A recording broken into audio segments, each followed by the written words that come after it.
Olá, sejam bem-vindos ao Historicorum, o seu canal de conteúdos e conhecimentos de história. Vamos trabalhar agora com o conteúdo do sétimo ano, a ideia de novo mundo. A ideia de novo mundo ante o mundo antigo, permanências e rupturas dos saberes e práticas na emergência do mundo moderno. Primeiro ponto, a gente tem que entender como é que funciona o contato comercial. Então, a partir do século XV, os europeus começaram a manter contato com outros povos pelo mundo. Até antes do século XV, era muito raro ter qualquer tipo de contato entre povos distantes, né, longe um do outro, porque as relações se davam só com os povos mais próximos. Como era muito difícil se locomover, né, andar de um lado para o outro, ou navegar de um lugar para o outro, então era muito difícil esse contato. Só foi acontecer lá no século XV. Esse contato era de forma de parcerias comerciais com outras regiões. Então, você tinha um objeto, um produto, e você trocava com outro povo de um outro local mais distante, e aí você fazia uma relação de comércio. Os europeus trocavam seus produtos e recebiam as especiarias. O que é especiaria? Especiarias são produtos diferentes, de difícil localização. A gente chama de exóticos, né? Geralmente são os temperos ou tecidos ou ainda artesanatos. Então, os europeus faziam comércio com outros povos e recebiam alguns produtos que eram muito difíceis de existirem na Europa. Produtos que eram comuns em outra região, mas não na Europa. Então, temperos, tecidos, produtos que eram bem difíceis de achar. Eram chamados de especiarias. O principal parceiro comercial dos europeus era o Oriente. Então, o Oriente é a região que fica no leste do mundo, né? No leste da Europa. A troca das novas especiarias era comandada por Gênova, Florença e Veneza, que eram cidades-estado, né? Cidades que eram meio que um país, onde hoje é a Itália. Então, essas três cidades faziam comércio com o Oriente, trocavam produtos por especiarias. Então, aqui nós temos a foto de algumas especiarias, né? Para nós hoje são temperos bem comuns, mas na época eram muito raros de se encontrar, como a canela, a pimenta, o cravo, a cânfora, noz moscada e o gengibre. Só para lembrar, as especiarias eram muito valorizadas na época. Primeiro porque eram muito difíceis de ser encontradas, eram realmente exóticas, mas elas ajudavam a dar gosto melhor na comida. Se vocês perceberem, essas 6 especiarias, e existem outras tantas, elas têm um gosto muito forte, né? Tem um gosto muito marcante. A ideia sempre era disfarçar ou tirar o gosto da comida, gosto ruim. Vocês imaginam que naquela época, no século XV, não tinha uma refrigeração adequada. Conservar a comida era muito difícil. Então, a comida geralmente ela não tinha um gosto muito agradável, ela era sempre passada. Então, para não perder comida e desperdiçar, você colocava temperos com gosto mais forte e esse tempero ele sobressaía ao gosto da comida. Esse mapa ele mostra uma divisão de como seria o Oriente e o Ocidente, certo? Vocês já devem ter aprendido em geografia que a área ocidental, que fica no oeste, a linha correta seria ali no meridiano de Greenwich, correto? Porém, não é bem assim que acontece. Essa divisão aí, que vocês estão vendo agora, é uma divisão mais cultural. Então, os povos que estão ali naquela linha pontilhada, que ficam no lado do ocidente, são povos que têm uma questão cultural mais voltada pela questão europeia. De certa forma, esses povos foram colonizados pelos europeus e têm uma relação com a Europa. Pode ser a língua, pode ser o modo de vestir, a religião, o modo de pensar. Então, várias formas e vários povos que ficam no lado ocidental dessa linha são povos que têm uma forte influência da Europa. Já os povos que estão no Oriente são os povos que não têm muita ligação com a Europa, são povos que têm outras ligações com outros povos. O comércio desses produtos, dessas especiarias, era bem lucrativo. Outras cidades e reinos também queriam entrar nessa negociação.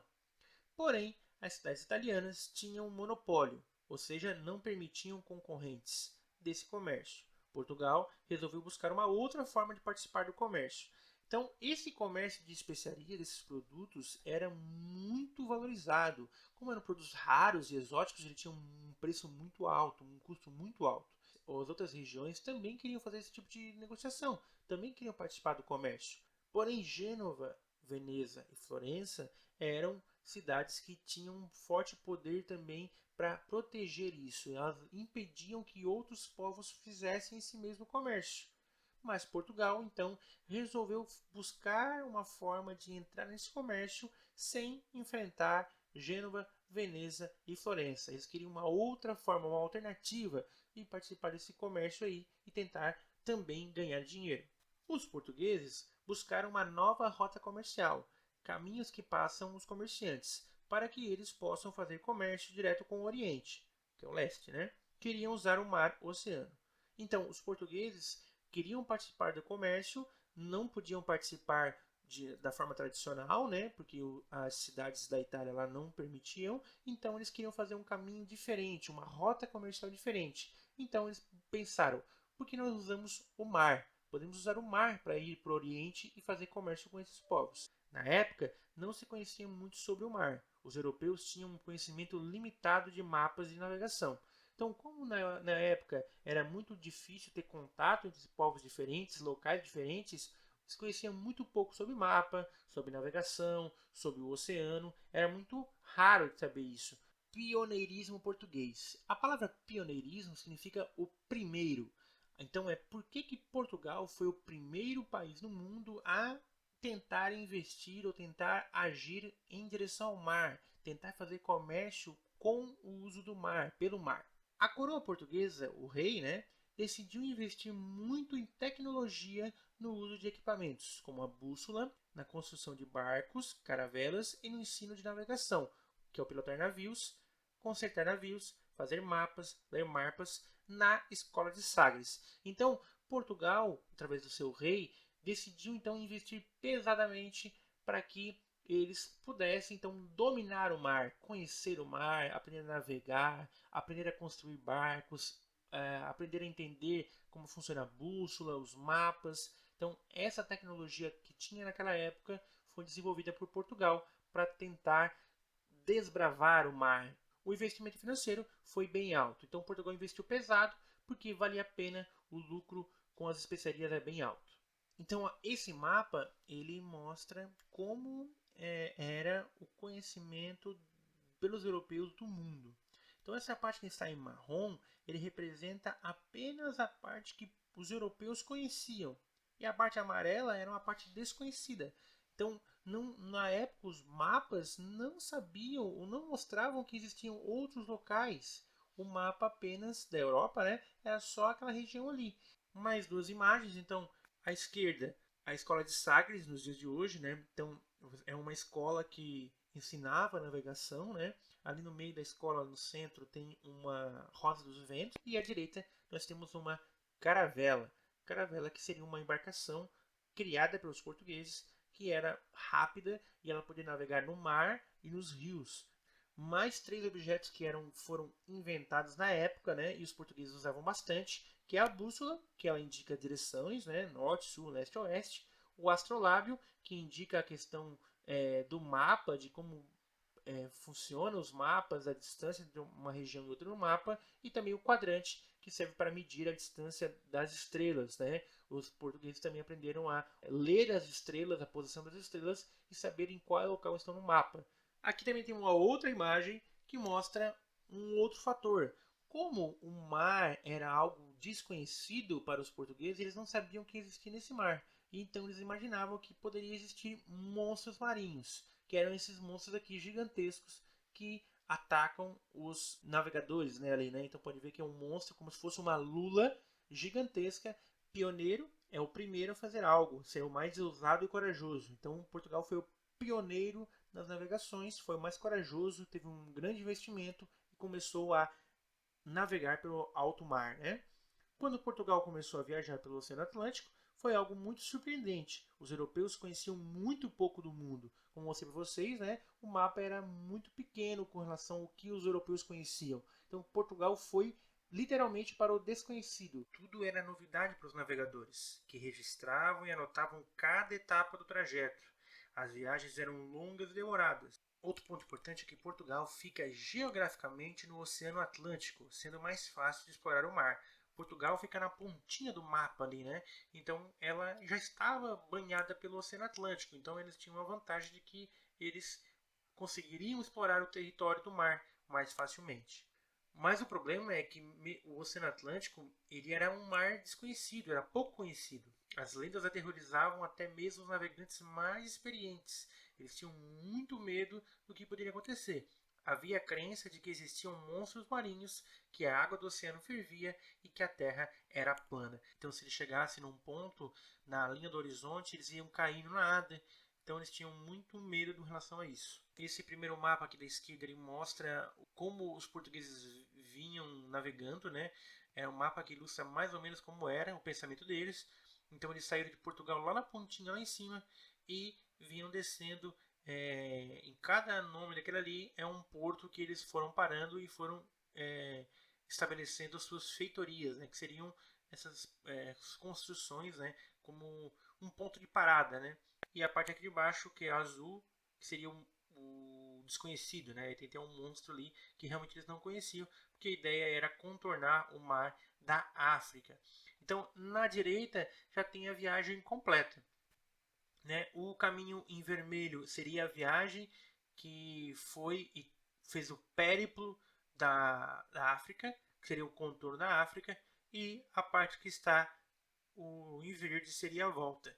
A ideia qual era? A ideia era chegar na Índia contornando a África. Então eles fugiriam do mar Mediterrâneo, onde fica Gênova, Veneza e Florença, contornariam a África e chegariam na Índia para poder fazer o comércio. Então, para os portugueses, as navegações para as terras e mares desconhecidos pode ser comparada a uma viagem a Marte nos dias de hoje, né? Então, naquela época, era algo tão fascinante fazer esse tipo de expedição, navegar para um lugar desconhecido, sem saber o que vai encontrar, que hoje a gente pode comparar isso a como se fosse viajar para outro planeta, viajar para Marte, né? Não se sabe onde vai encontrar, não se sabe se você vai conseguir viver e sobreviver nesse outro planeta, você não sabe se pode encontrar pessoas estranhas de outro planeta, viajando com você pelo espaço. Os portugueses começaram a descobrir o novo mundo ao viajar para a África. Começam a manter contato com outras culturas e povos. Então, quando os portugueses começam a contornar a África, eles começam a se dar conta de que eles vão encontrar outros povos totalmente diferentes, com outras culturas, outras religiões, outras características, né? Então, esse para os portugueses é um novo mundo, um mundo totalmente desconhecido. Porém, nesse contato, não houve uma igualdade de tratamento dos portugueses com relação aos africanos.